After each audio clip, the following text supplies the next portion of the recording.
Salut, moi c'est Leslie ou Libébule. Je fais de la polymère depuis 2015 et sur ma chaîne tu trouveras des tas de tutos créatifs. Si tu veux t'améliorer encore plus, tu peux toujours devenir une bulle en cliquant sur le bouton s'abonner puis rejoindre. Et sur ma boutique, tu pourras aussi trouver tout un tas d'outils pour ton atelier conçus et fabriqués par moi-même. Sur ce, je te laisse avec ce tuto en espérant que tu n'oublies pas de le liker et de le commenter. Bonjour à tous, aujourd'hui on va faire un tuto vraiment ultra simple. Même si vous êtes débutant et que vous avez très peu de pâte polymère, vous pouvez le réaliser chez vous. On va prendre de préférence de la pâte polymère translucide, mais vous pouvez très bien utiliser des pâtes opaques. Et on va faire des petites plaques de différentes couleurs et les étaler environ au cran 3 ou 4 de votre machine à pâte. On va ensuite y découper différents petits cercles, des grands, des petits, des moyens, etc. Le tout est en fait d'avoir des fleurs de taille moyenne et de petite taille, mais pour ça c'est à vous de voir quel style vous voulez donner. Plus vous faites des grosses fleurs et plus ça fera un collier imposant. Moi je voulais quelque chose d'assez fin, du coup j'ai fait des fleurs toutes petites.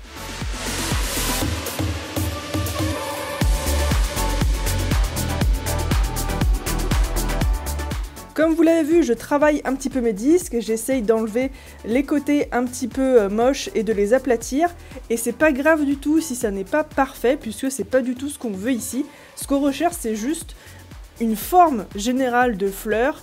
Et pour le reste, on est vraiment dans l'abstrait, c'est-à-dire qu'on va juste donner un petit peu de mouvement, essayer de superposer quelques petits cercles entre eux pour avoir une fleur au final.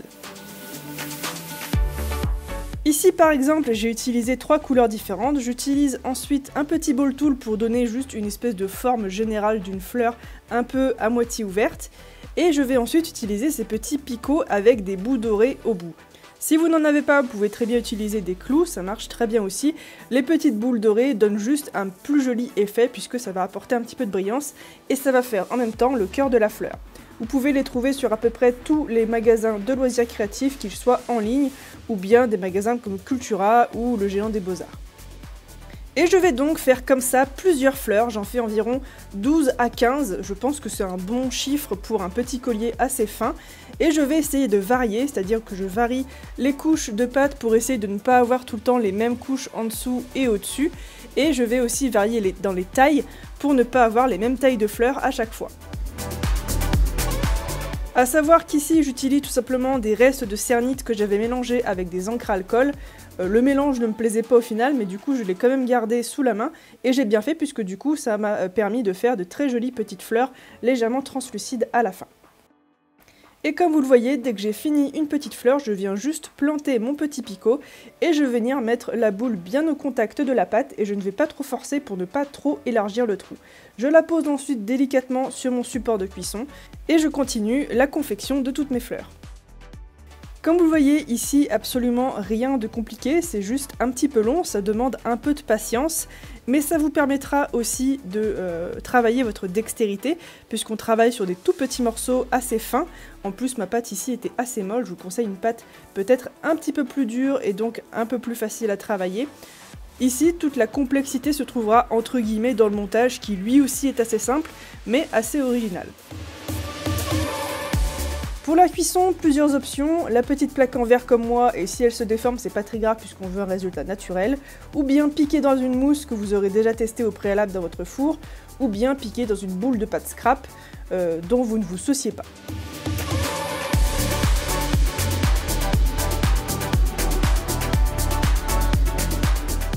Et comme vous le voyez, au final la différence de couleur est flagrante avant et après cuisson.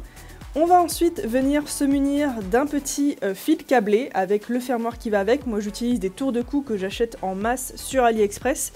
Je les utilise énormément en ce moment puisqu'ils me permettent de faire des montages qui passent parfois au four. Ici ce ne sera pas le cas, on va faire un montage beaucoup plus simple.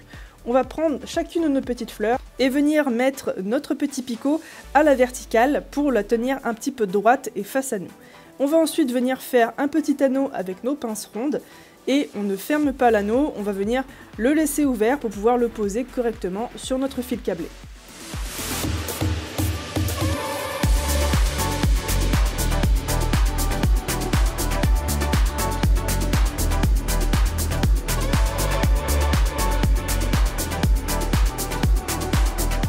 Et ici, ça va être assez important de jouer avec les hauteurs de ces petits fils dorés. Vous pouvez très bien en couper un petit peu pour que du coup la fleur pendouille un petit peu moins et soit plus haute que les autres.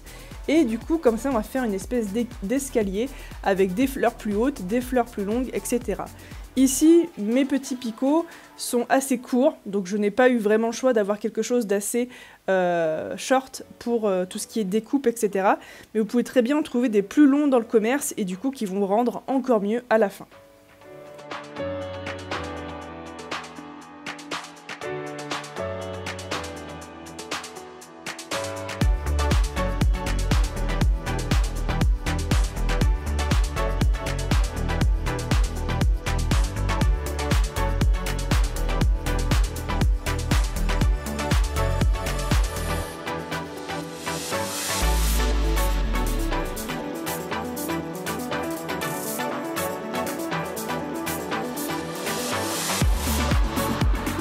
Pour le montage, vous allez pouvoir aussi alterner avec des perles.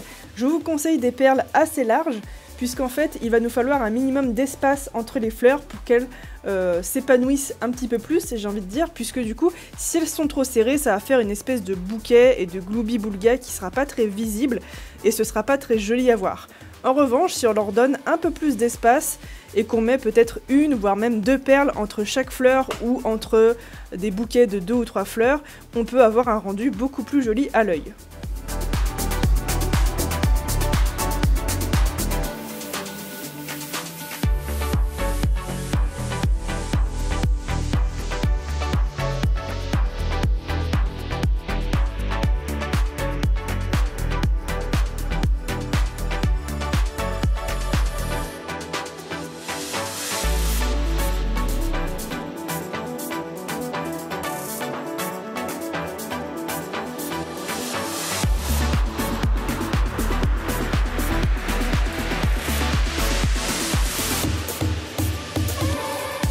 Et lorsque c'est terminé, il ne vous reste plus évidemment qu'à fermer votre collier et à le porter fièrement en disant que c'est vous qui l'avez fait.